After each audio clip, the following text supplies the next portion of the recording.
قابل یاددهانی است. یک تجار محترم وقتی که جمعیه کاروبار اقتصادی خود آغاز میکنه، هم زمینه پودوباش از لحاظ زندگی برش مساعد است، هم میتونه که دفتر خود ایجاد بکنه و هم کار اقتصادی خود آغاز بکنه که یکی از ویژگی های این مجتمع و این مکانی که امروز افتتاح میشه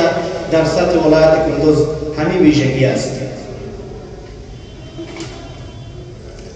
این پروژه در حقیقت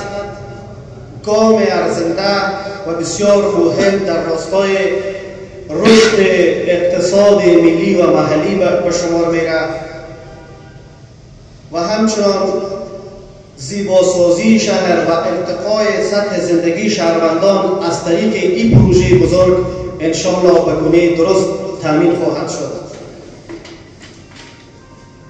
شایان ذکر می‌دانیم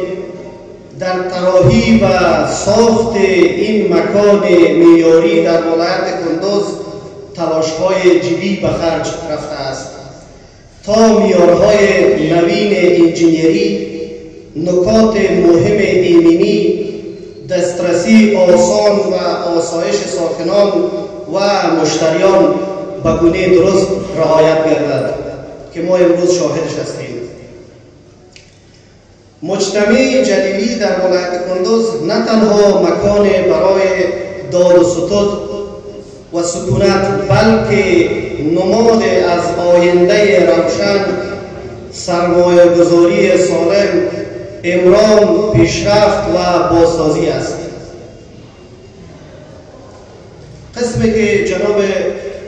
رئیس معلومات‌های بسیار خوبی را با شما شریک ساخت، ما هم به جزئیات برخی از این معلومات به شما اضافه میکنم. حضار گرامی، ما از طریق این مجلس، از طریق این افتتاح، از طریق این تریبیون خبر بسیار خوشی به شما داریم. ضمن ایجاد این مکان و مجتمع رهایشی و تجارتی در این ولایت زیبا و باستانی قرار است در 3 نقطه کلیدی شهر کندوز مکانهای دیگه هم عنقریب آغاز شود و خوشبختانه یک مکانی که به شکل درست ما زمینه را برای تجار داخلی خود فراهم کرده باشیم، دکاکین، دفاتر و مکانهای معیاری را افتتاح بکنیم. 15 منزل که تا هنوز در ولایت کندوز افتتاح نشده است، خوشبختانه به نام کندوز مال قرار است این مجموعه و این مجتمع و این جوانان رسالتمند، جوانان پویا و جوانانی که بر آینده بهتر کندوز فکر میکنند، عنقریب ما این پروژه را آغاز میکنیم و افتتاح میکنیم. و چی خوب است که نام این مکان را هم ما قسمی که یادآور شدیم کندوز مال گذاشتیم.